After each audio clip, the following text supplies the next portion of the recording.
Hello, Joystarters. All the feels. First of all, this shirt says, God did not put me here to lose, and he didn't.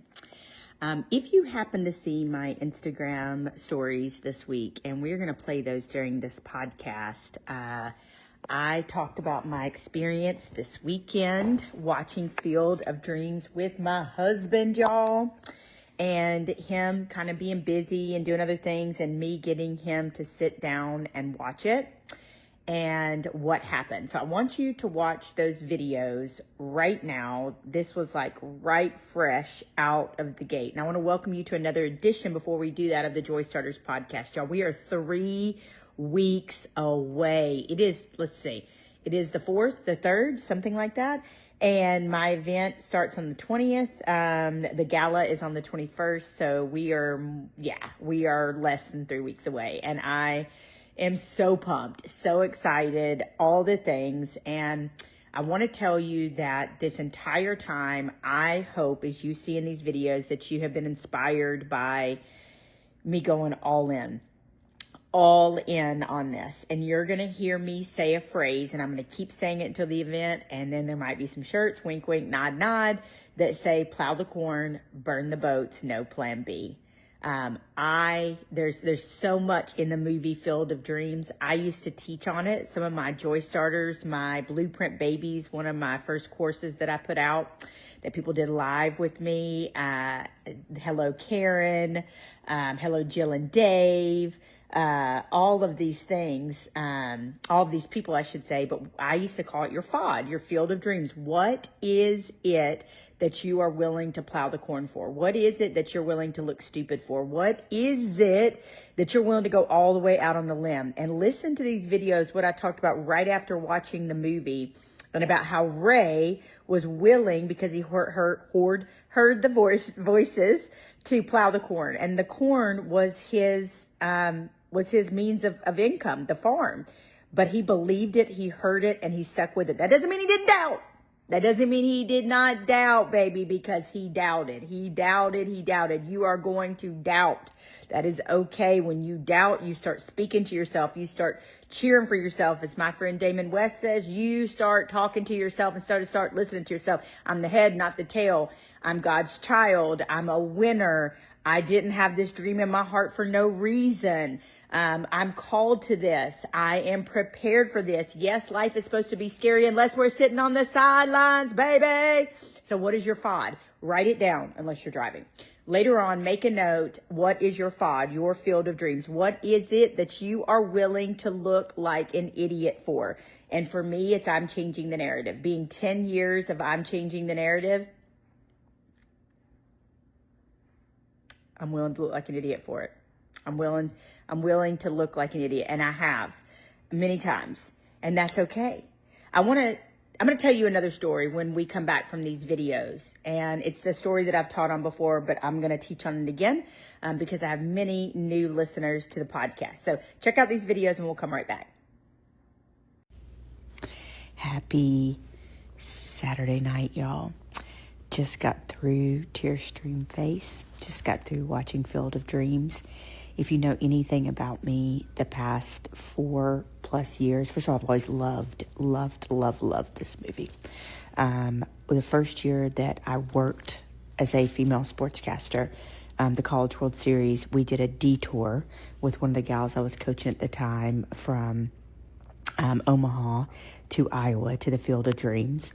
And we ran the bases, we went in the corn, went out of the corn. The field looked exactly like the movie, the house, everything. And everything that this movie represents. Plow the corn, burn the boats, no plan B is my new saying. And it's in my newsletter. And so this movie, y'all, tonight, was just everything that I needed, because I've been repeating that over and over and over to myself the past year that I have been planning this retreat and this gala. And y'all, it is shaping up to be amazing. And and this is the first of many, right? And, I'm from a lot of places. I could have come back to Alabama and done this. I could have gone to Nashville and done this. But God told me to do it right here in my backyard in Nassau County, y'all. And so every time for a while, and I'm just mask off real. For a while, I was waking up in the middle of the night in cold sweats, freaking out. And then God just reminded me of this movie, and he reminded me that he called me to do it. And if he calls you to do something, he will fill in the gaps. And so now every single time, y'all, that I have doubt, every single time that I start to freak out, I just say, if you build it, he will come. If you build it, they will come. If you build it, he will come. If you build it, they will come. So listen to me. I got lots to say here, but I'm going to condense it. Y'all got to learn to encourage yourself. My friend Damon West says, stop listening to yourself and start talking to yourself. But God says, he says, encourage yourself in the Lord. And so you better, I hope you will learn to encourage yourself. And that's what I do. This just happens to be my thing. If you haven't watched this movie in a long time, watch this movie. And funny enough, I asked my husband to sit down and watch it with me. And he had gone and ran some errands. He came back and he watched it with me. And he was like, oh my gosh. He was like, thank you for making me sit down and watch this. He lost his father rather suddenly. And so the father aspect of it was really, really deep. Also, they're saying there's a part where they're yelling at him back and forth. Ray, sell the farm. You're going to go under. Ray, Ray, they will come. If you build it, they will come. Ray, sell the farm. Ray, so they're going back and forth. If you haven't watched this movie, watch it. I think I'm going to probably speak on this and incorporate this in my talks in the future. I may do a sermon on it. We're going to make some merch around that. This is crazy. But anyway, some people know this, but my name's obviously Rachel, but my mom and my grandmother call me Ray, or Ray. And some of my oldest, dearest best friends, they call me Ray, R-A-E. And so in that moment in the movie, it was almost like good and evil. They will come. Ray, if you build it, they will come. Ray, if you build it, they will come. Ray, sell the house, sell the farm. You got to sign, give up. And so I felt that in the deepest part of my soul. I felt the deeper message on that, y'all, because every single dollar from this gala that we're putting on goes straight to my nonprofit, y'all. And one of my former kings, who I'm very close to still, wrote us a letter the other day and talked about how we housed him when he became homeless. No fault of his own. How we helped him get his license back, it was a technicality. We flew him across the country. He had to go to another state, literally across the country. We flew him there. We fed him. We did all these things. We paid for people to get therapy when they couldn't otherwise afford it. I've done free talks and trainings at schools, at prisons. We're training up the next generation of speakers, y'all. That's what this money goes to. And so I've been planning this retreat and this gala for an entire year, y'all. And I'm not making a dime, and I'm okay with that. Every dollar is going into my nonprofit so we can help others. And I got to sit with my daughter last night and talk to her. And my husband and I, her boyfriend came, but for a while it was just her. And we were just talking about life, y'all. And it was so funny because do you ever look at your children, for those that have kids, and go, wow, even if I didn't love you, even if I wasn't a bonus parent, a parent, whatever, I would like you. You're like an amazing soul. And so I was thinking about that last night. And we were talking about this and walking through this and why am I doing this and all of the things. And I told her, I said, I'm doing it because God called me to do it. And I'm doing it because this is what service looks like. And I'm doing it because I want to help people. And I got to explain it to her, that we've been working on this a year, and I will walk away not making a dime, but it's legacy, it's purpose, it's everything I teach, and we will touch endless lives because of it.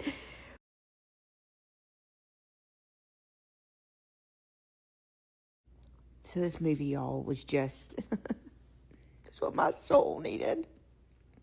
So I pray if you watch this later, because I'm sure it'll end up in a podcast, for you to plow the corn, burn the boats, no plan B. If God told you to do it, if you build it, they will come. If you build it, he will come. And pray for me. Pray for this community. Pray for, I already offered a free talk to a school that didn't have a budget. And just pray for this event on February 21st. I'm going to drop a link. Even if you can't come, you can make a donation, a tax-deductible donation. But like every part of the retreat there's people that are signed up for that all weekend. And I'm so, so, so blessed and honored that they trust me. But then the gala on Saturday night is open. And so I have our wedding DJ coming from Alabama. Every part of this is going to be bespoke. Okay, y'all. Were you inspired? I had some people message me that told me they were crying. One of my neighbors, hi Heather, and one of the people that are coming to the retreat said she was really inspired. And so I hope you were too. But I want to tell you this story about people. And the guy, the brother-in-law in the movie. You're also your homework, and I gave this homework to our volunteers for I'm Changing the Narrative this week. And that is, if you have not seen Field of Dreams in a long time, please go watch it. Gather your kids, go watch it. I feel like I'm going to be doing talks on it for like a really long time. I'm going to bring it back up. It has been my mantra every single time I get nervous. I get worried. I get fearful. I say, if you build it, they will come. If you build it, he will come. So that's your homework. Go watch it. But years ago when I lived in Nashville, I was interviewing somebody to do some work with me in the movement. And she came over, and I remember telling this person all the things that I was doing. And I'm very open about it in this podcast and in my life that I'm ADHD, and I don't look at it as a deficit.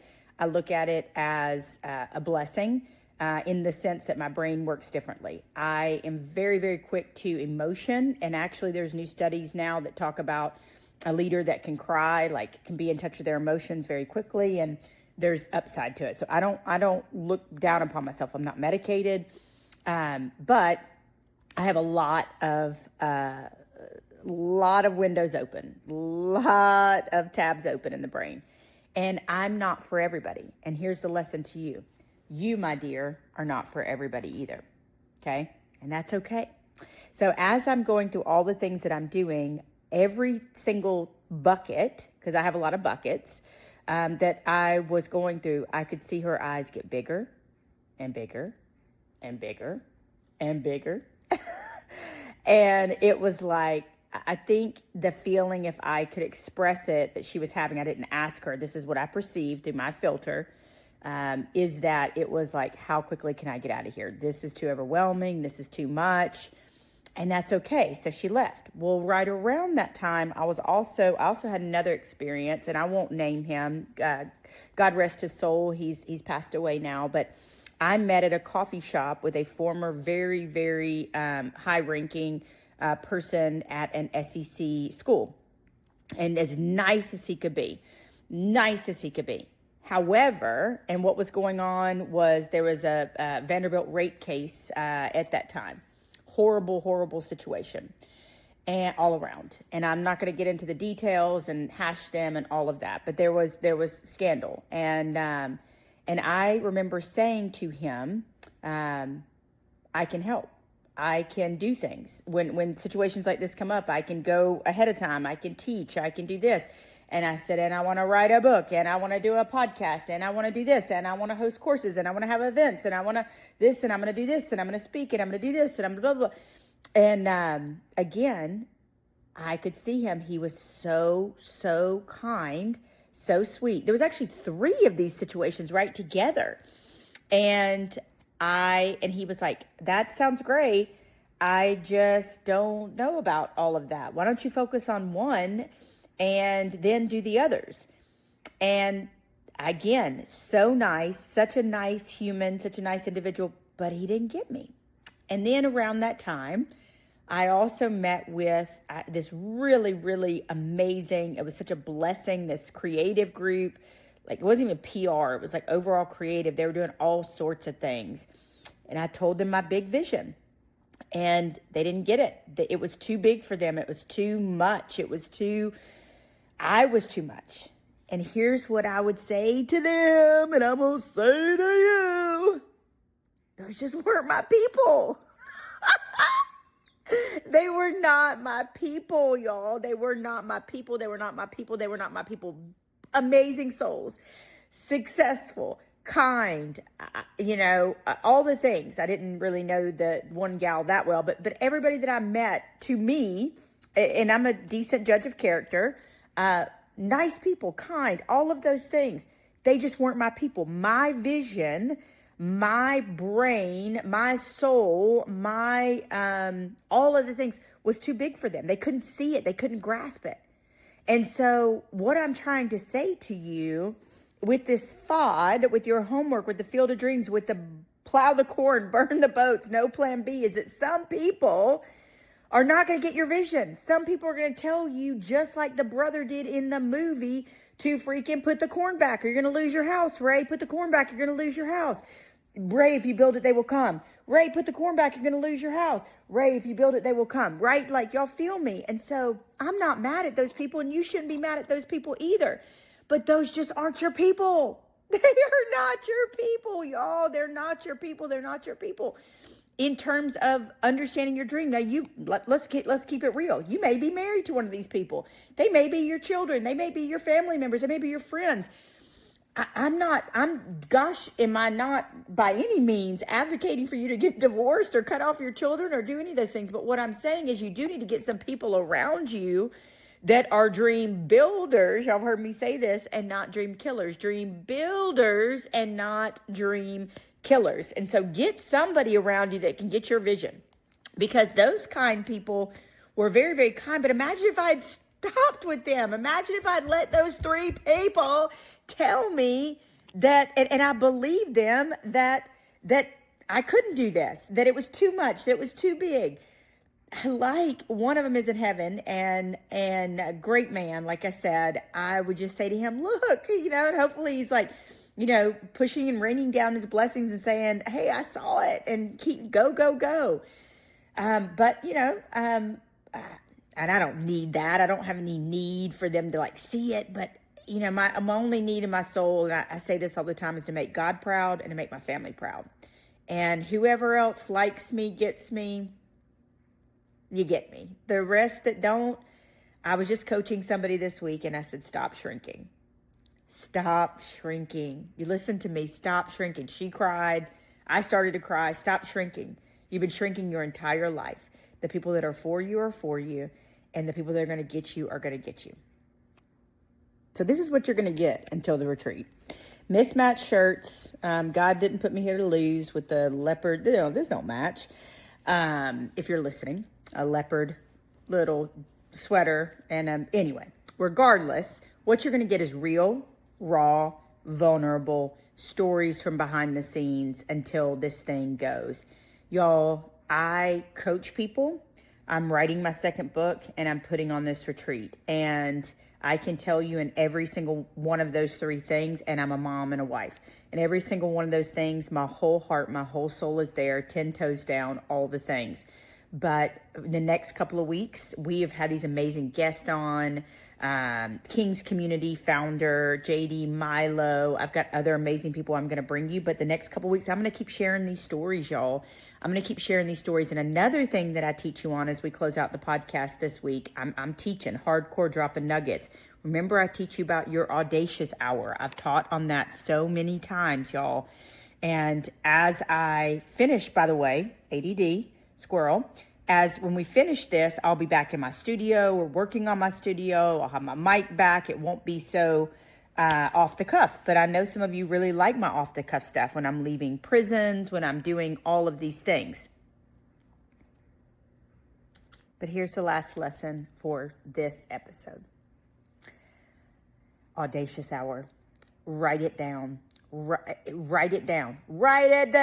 Commit it to memory. Audacious hour. I ask you to spend 1 hour a week doing something audacious, and you can break it up into 15-minute segments. You can break it up into 10-minute segments. You can break it up into 5-minute segments, being incredibly brave. Okay.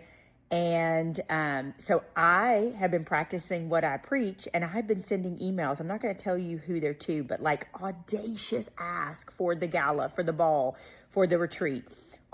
Dreaming big dreams, talking to our speakers, our presenters. One of my best friends that was in my wedding is an international musician, and we were talking about tonight, like her candlelight concert on the beach. And like, I'm thinking about every retreat attendee who has planned and sacrificed and paid and invested in themselves, and my volunteers who are jacked and who are super excited and ready to go, and my presenters. I have joy coming out of my pores.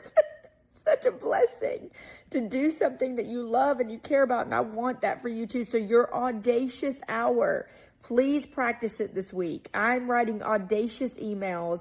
I am doing audacious ask, and I know if you build it, they will come. I know I'm going to plow the corn, burn the boats. No plan B.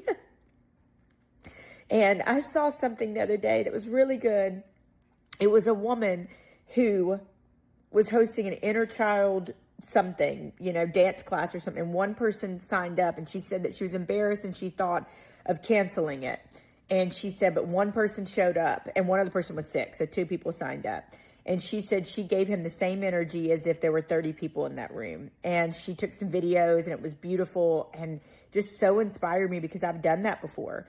I've had Joystarter calls, and 1 or 2 people showed up, one person, one month, and I ended up coaching her, and she cried and I cried.